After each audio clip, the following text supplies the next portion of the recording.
bebaskanku, tebus hidupku. Kebaikanmu nyata atasku, ubah hidupku. Kasih-Mu termegah di bumi, di surga. Ajaib kuasa nama Yesus. Kau sempurna di hidupku, menerangi tiap langkahku. Kebenaran kuatkanku, bersinar bagimu. Oh, oh, oh, oh, oh,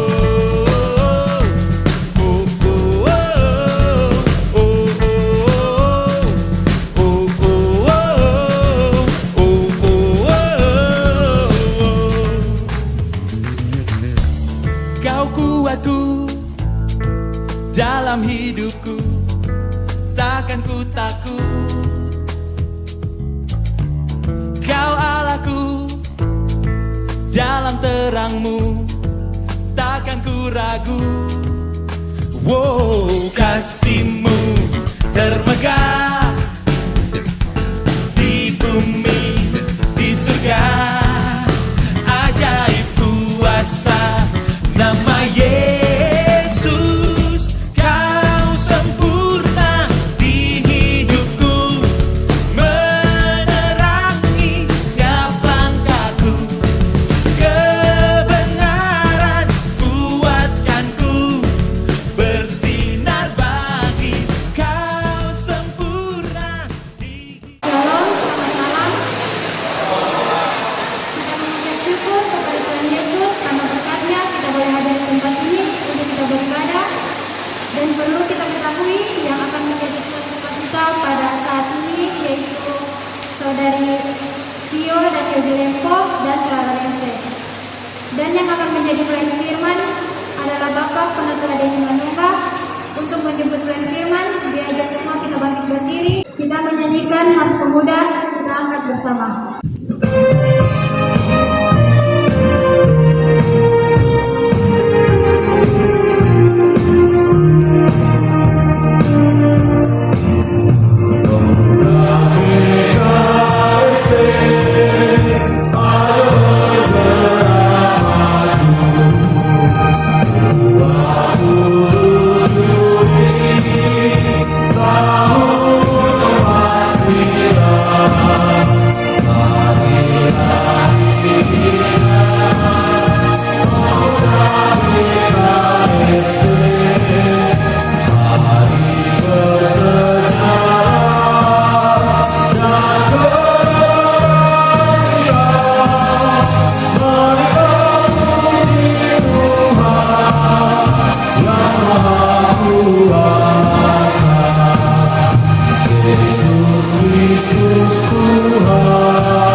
Ya, kita mempersiapkan hati kita untuk masuk dalam ibadah.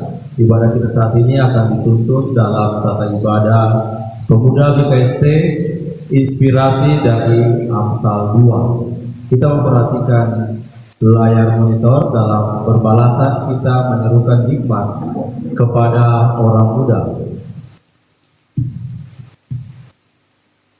Hai anakku, jikalau engkau menerima perkataanku, perkataanku di dalam hatimu, sehingga telingamu memperhatikan hikmat, dan engkau mencenderungkan hatimu kepada kepandaian, ya, jikalau engkau berseru kepada pengertian, dan menunjukkan suaramu kepada kepandaian, jikalau engkau mencarinya seperti mencari perak, dan mengejarnya seperti mengejar harta terpendam, maka engkau akan memperoleh pengertian tentang takut akan Tuhan dan mendapat pengenalan akan Allah. Kita menyanyikan NKB nomor 7. NKB nomor 7 ayat yang pertama, nyanyikanlah nyanyian baru bagi Allah. Ayat yang pertama.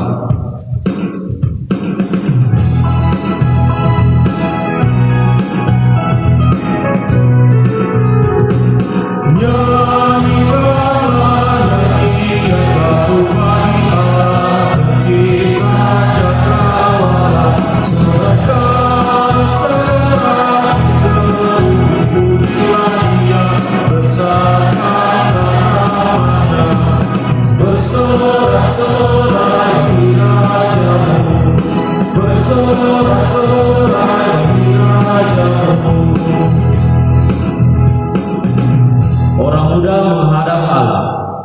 Ibadah Persekutuan Pemuda GKST Jemaat Maranatha Kahua hari ini ditabiskan di dalam nama Allah, Sang Pemberi hikmat, pengetahuan dan kepandaian, yang menyediakan pertolongan bagi orang jujur dan perisai bagi orang yang tidak tercela lakunya. Amin. Kita sekalian dipersilakan dulu.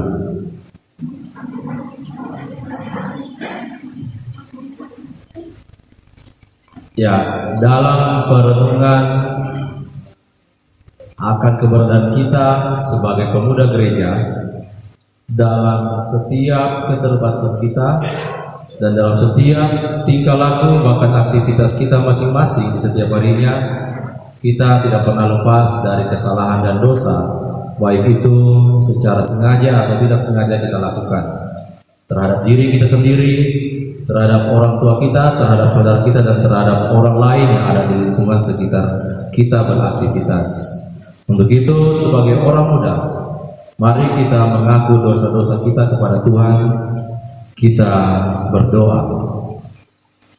Ya Kristus, juru hikmat kami mengakui acap kali kami menempuh jalan yang jahat dan mengikuti orang yang mengucapkan tipu muslihat. Acap kali kami bersuka cita melakukan kejahatan dan bersorak-sorai karena tipu muslihat. Acap kali kami menempuh jalan berliku-liku dan perilaku kami sesat. Acap kali kami berkata-kata dengan licin untuk mengelabui orang lain. Kami meninggalkan sahabat-sahabat baik dan melupakan Allah kami.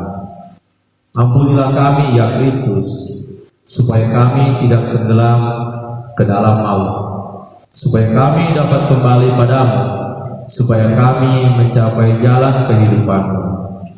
Amin. NKB 206 ayat yang pertama, mercusuar kasih Bapa memancarkan sinarnya, kita nyanyikan.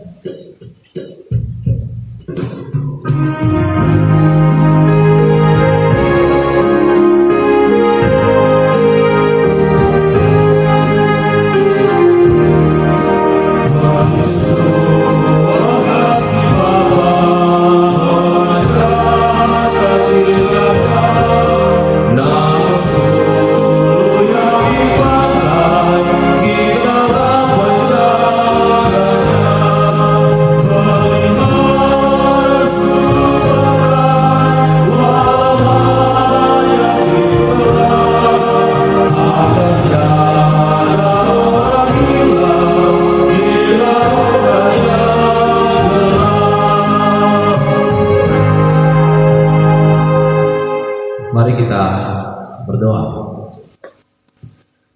Ya Allah, Bapa kami yang berada dalam kerajaan surga, terima kasih kami saat ini mengucap syukur bisa bertemu kembali kami keluarga besar Persekutuan Pemuda GKST Jemaat Maranatha Kahua.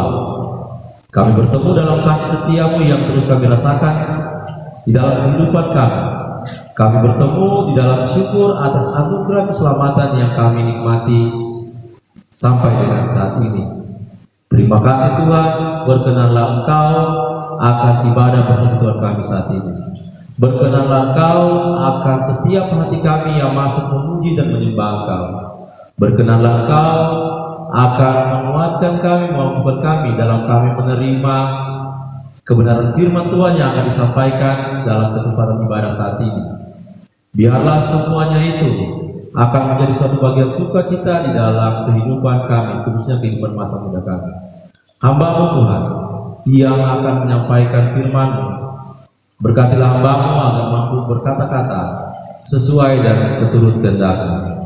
Kami siap sambut firman-Mu saat ini. Haleluya. Amin.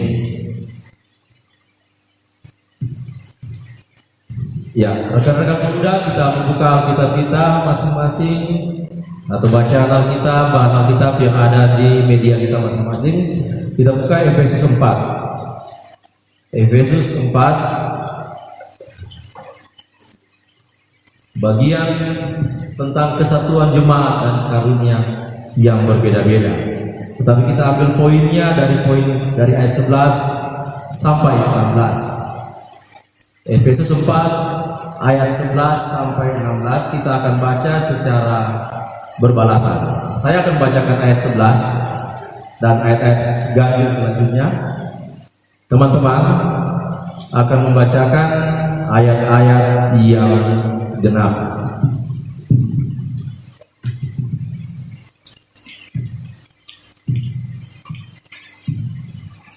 Ya, Efesus 4 ayat 11 sampai 16, saya mulai dari ayat 11, saya akan bacakan demikian tertulis. Dan ialah yang memberikan baik rasul-rasul maupun nabi-nabi, baik pemberita-pemberita Injil maupun gembala-gembala dan pengajar-pengajar,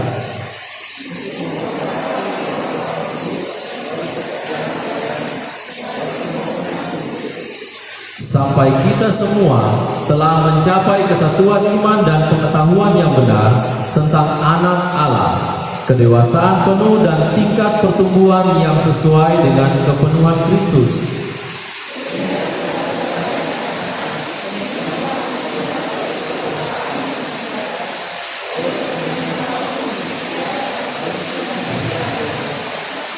Tetapi dengan teguh berpegang kepada kebenaran, di dalam kasih kita bertumbuh di dalam segala hal ke arah Dia, Kristus yang adalah kepala.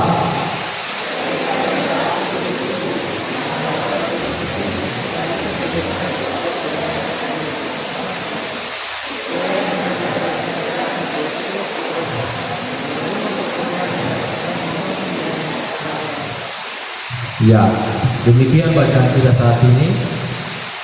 Yesus berkata bahwa berbahagialah kita sekalian yang membaca serta melakukan kebenaran firman Tuhan dalam kehidupan kita setiap hari. Shalom. Ya, selamat kita bertemu teman-teman dalam persekutuan ibadah saat ini. Ya, banyak hal mungkin yang telah kita lakukan selama seminggu. Kita kemarin melakukan pertemuan ibadah di Kanisa Pusat Sangena, dan saat ini bersyukur kita kepada Tuhan. Ya, sebelum ibadah orang diberikan cuaca yang baik.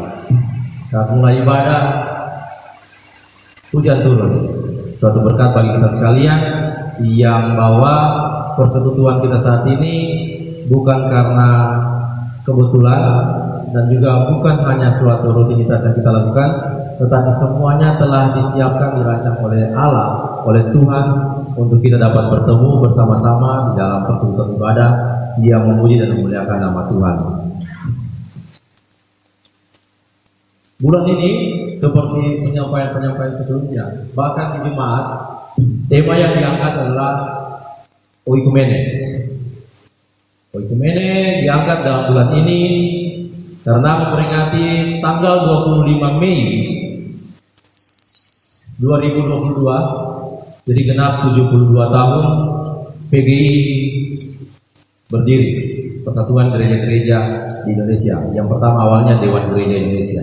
Jadi saat ini tidak salah bahwa kita memandang bahwa oikumene adalah bagian panggilan gereja bagi kita sekalian gereja-gereja yang ada. Minggu ini kita dituntut dalam tema bahwa kesatuan jemaat untuk kita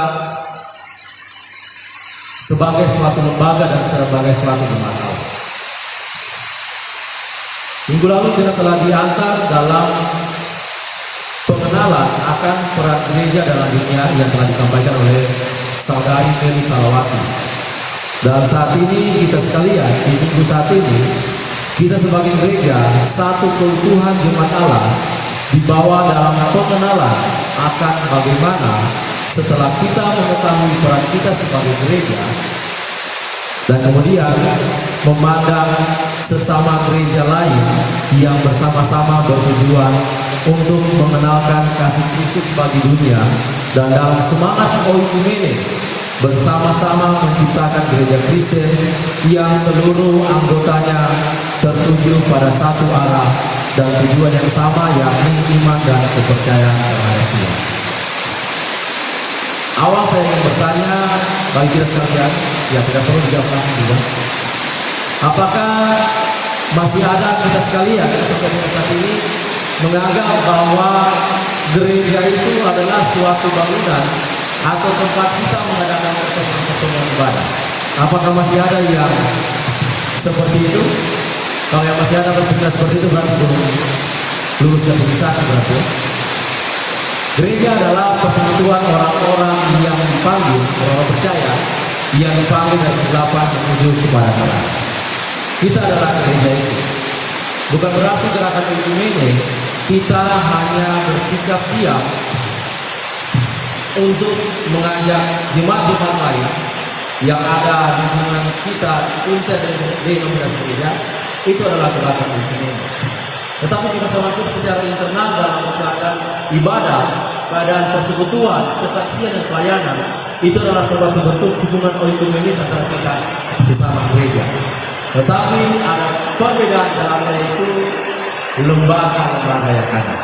Minggu lalu kalau ada ikut ibadah di gereja induk, Vigaris Jemaat, Saudara Rifani Bamba menekankan bagaimana kita sebagai jemaat, sebagai gereja tetap satu dalam keutuhan sebagai jemaat Allah dan juga sebagai satu lembaga GKST. Jadi ada poin di dalamnya bahwa perenungan kita di minggu ini adalah bagaimana kita menyelesaikan lingkungan kita yang ada dalam GKST itu sendiri. Bahwa kita berada memiliki sayang ini GKST, gereja yang berkati oleh Tuhan, gereja yang di dalamnya bersama-sama dengan gereja yang lain untuk menumbuhkan iman dan kepercayaan terhadap Tuhan Yesus. Kasih Kristus dinyatakan di tengah lingkungan dalam satu keutuhan jemaat dan lembaga GKST. 1 Korintus 3 ayat 9 sampai 9 kemarin disampaikan dalam khotbah di ibadah minggu bahwa jemaat di Korintus saat itu masih dianggap seperti bayi. Kenapa seperti bayi? Masih diberikan susu, belum diberi makanan-makanan yang keras. Kata-kata kenapa? Jemaat di Korintus sudah menerima Kristus, tetapi mereka masih memiliki perselisihan di antara sesama mereka.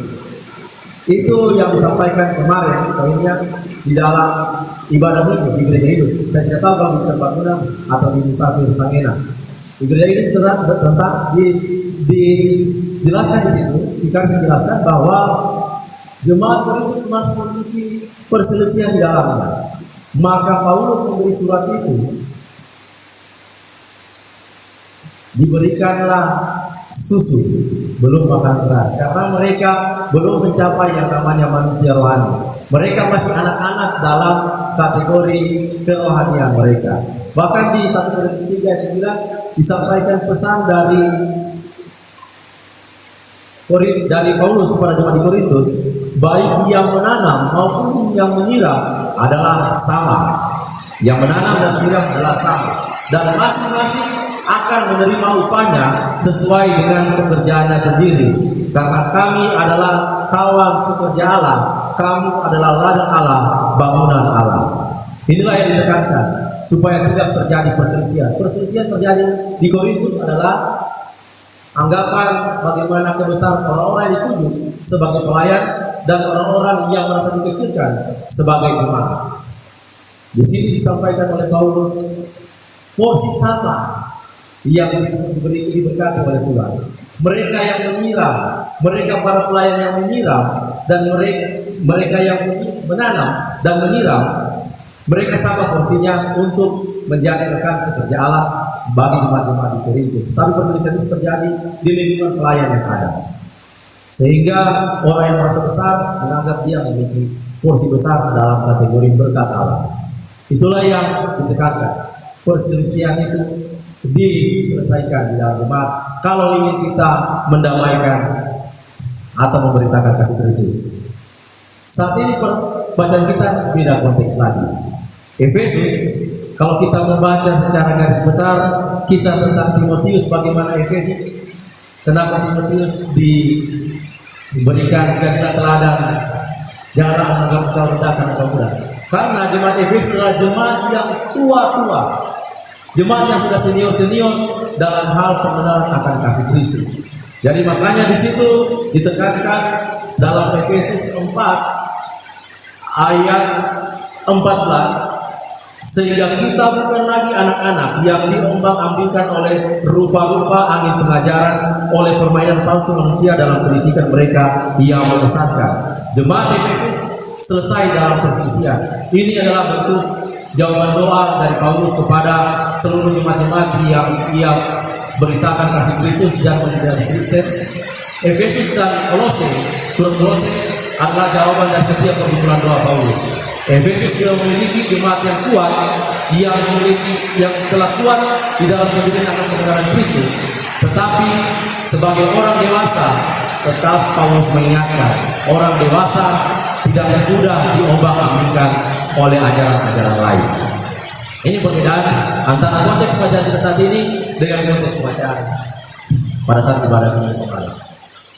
Surat Efesus merupakan salah satu puncak pernyataan Alkitabiah dan menduduki tempat yang unik di antara surat-surat Paulus. Surat ini memberikan kesan akan luapan pernyataan yang melimpah sebagai hasil dari kehidupan doa pribadi Paulus. Paulus menulis surat ini ketika di penjara karena Kristus. Beberapa teolog seperti Frank Charles Thompson setuju bahwa tema utama surat Efesus adalah tanggapan kepada sejumlah orang Yahudi yang baru menjadi Kristen, yang seringkali memisahkan diri mereka dari saudara-saudara yang berasal dari latar belakang non-Yahudi. Karena itulah tampaknya Paulus menunjukkan pertumbuhan jemaatnya di dalam iman kasih hikmat. Paulus sungguh-sungguh menginginkan agar hidup mereka layak di hadapan Tuhan Yesus Kristus. Melalui surat Efesus inilah kita sebagai gereja memandang bagaimana sebagai jemaat Allah, orang-orang yang telah dipanggil keluar dari gelap menuju terang, yaitu melalui Yesus Kristus, bersama-sama untuk menciptakan gereja Kristen yang seluruh anggotanya tertuju pada satu arah dan tujuan yang sama, yakni iman dan kepercayaan terhadap Tuhan dalam semangat oikumene. Pentingnya kesatuan jemaat seperti yang disampaikan Paulus kepada jemaat di Efesus disampaikan juga bagi kita sekalian yang merupakan jemaat Allah untuk terus mengutamakan kesatuan dan persaudaraan sebagai jemaat Allah. Kita adalah generasi penerus gereja.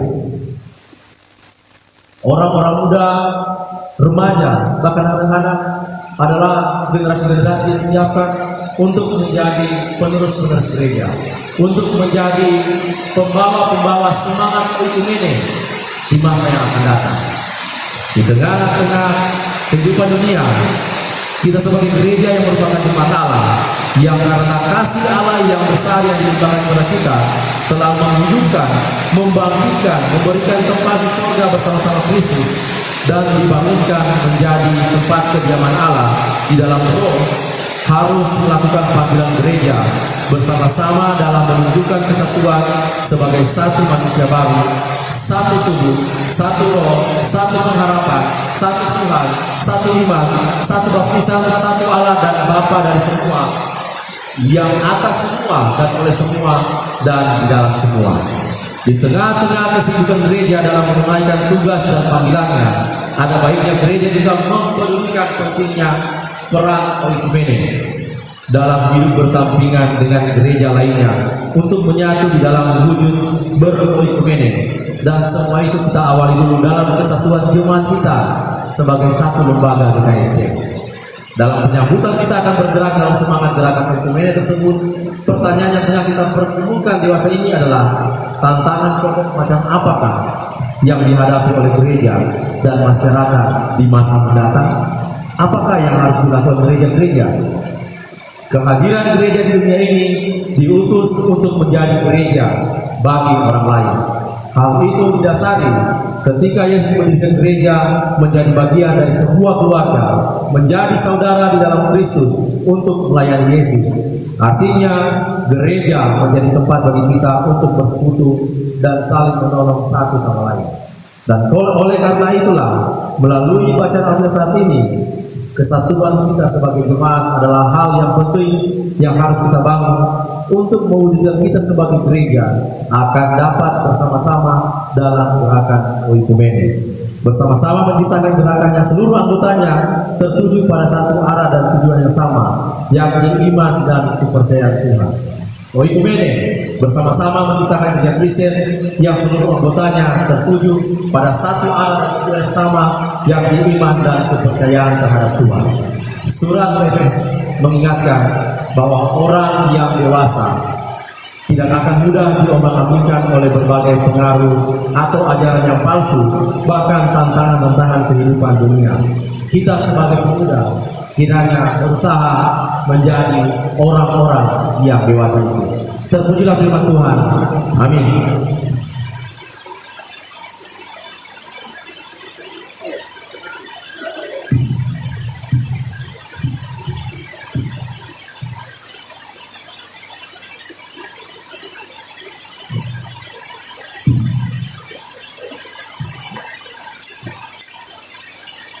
Ya, kita akan masuk dalam persembahan syukur.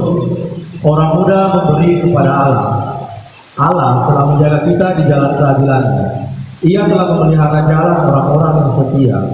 Maka bila mengerti tentang kebenaran, keadilan dan kejujuran, bahkan setiap jalan yang baik, bersyukurlah kepada Allah yang mengaruniakan segalanya untuk kita. Sambil kita memberi persembahan, kita nyanyikan NKB 209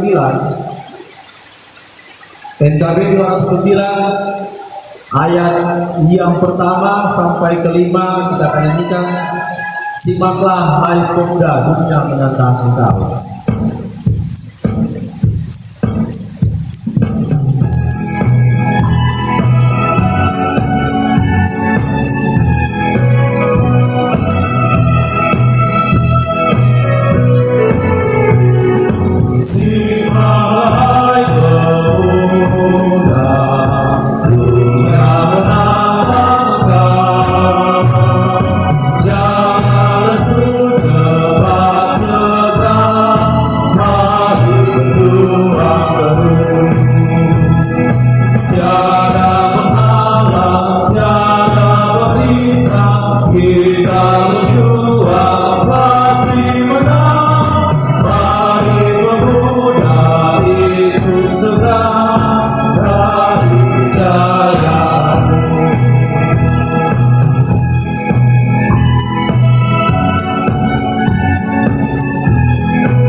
akan masuk dalam tempat. Ya sebelumnya ada saudara Edi lagi, Edi Dr. Nawani, yang boleh ke depan ini saudara Edi.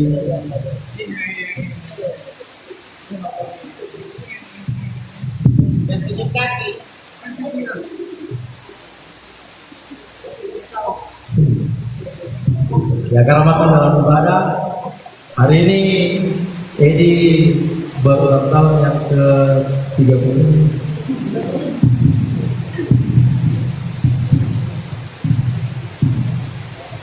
29 tahun. Jadi karena dalam ibadah sebelum masuk dalam doa syafaat juga kami hari itu ingin mendengarkan sedikit kesaksian apakah ada ungkapan hati dari Edi terkait dengan syukur untuk karena memang hari ini dia pas genap berulang tahun yang ke-29. Nah sebelum orang menyanyikan selamat tahun itu Edi kiranya bisa memberikan sedikit kesaksian untuk dibagi kepada teman-teman semua di umur 29 tahun ini.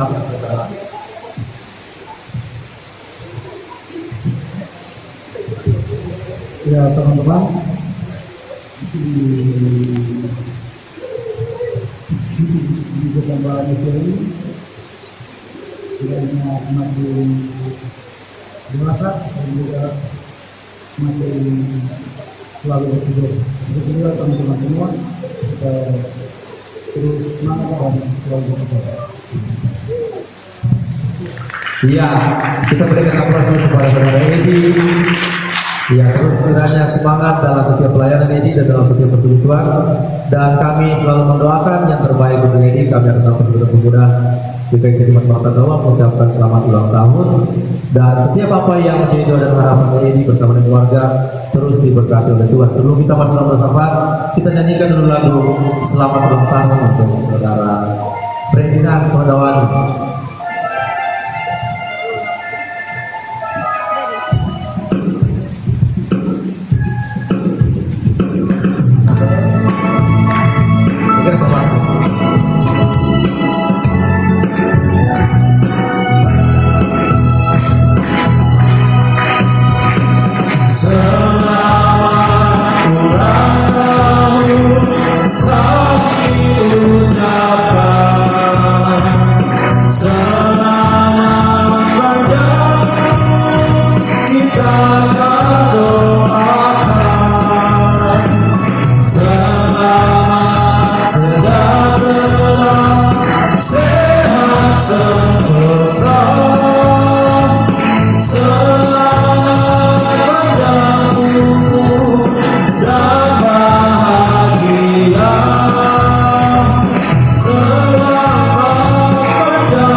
Silakan Edi kembali ke jalan yang benar.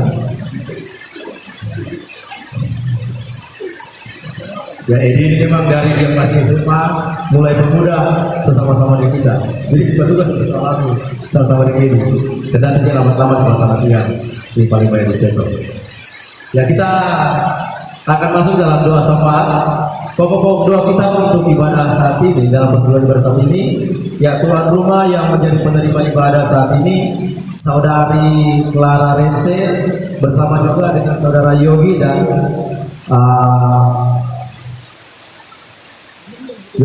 Tio Ivan Menko. Kemudian yang berhari ulang tahun saudara Ferdinand Kodawani. Hari ini genap berusia 29 tahun. Kemudian yang memberikan iuran wajib anggota saudari Yolanda Toripalu. Adakah tambahan lagi doa untuk yang sakit atau teman-teman yang tahu ada sakit saat ini? Semua belum sempat dideteksi. Ya, kalau tidak ada, mari kita masuk dalam doa syafaat, kita berdoa.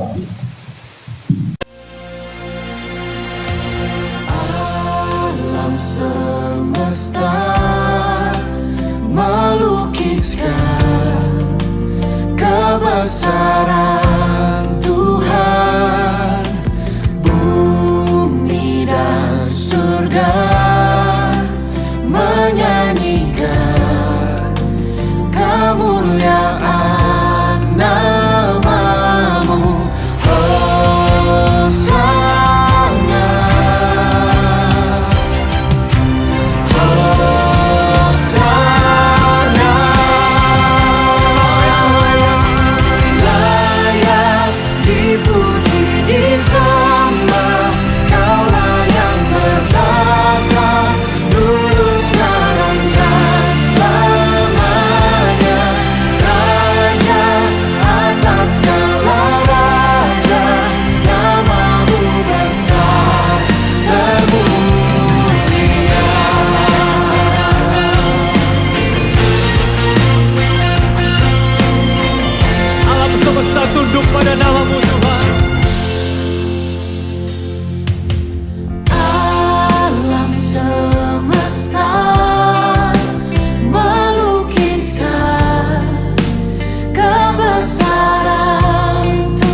Ya, mengakhiri pertemuan hari ini saya kita berdiri. NKB 201 di jalan hidupku. Kita ada tiga ayat yang pertama.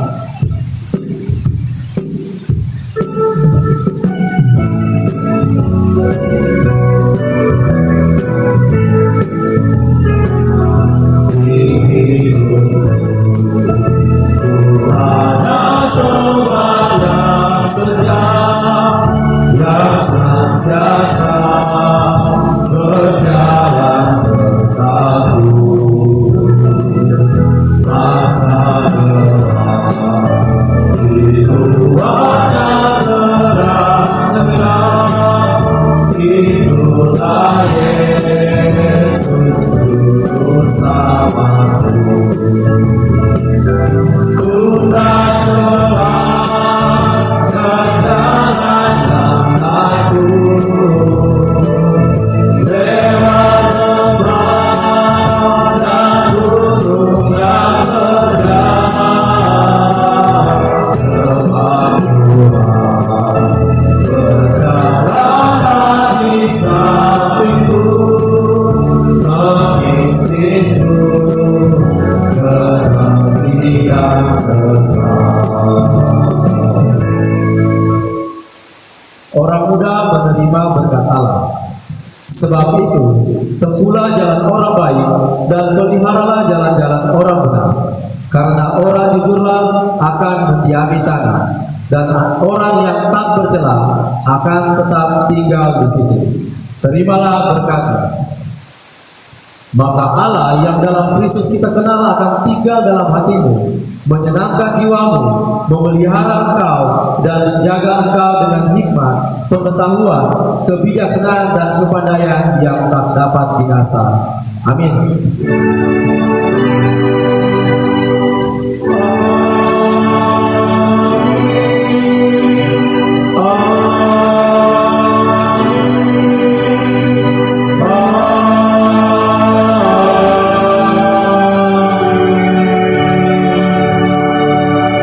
Ya, silakan duduk.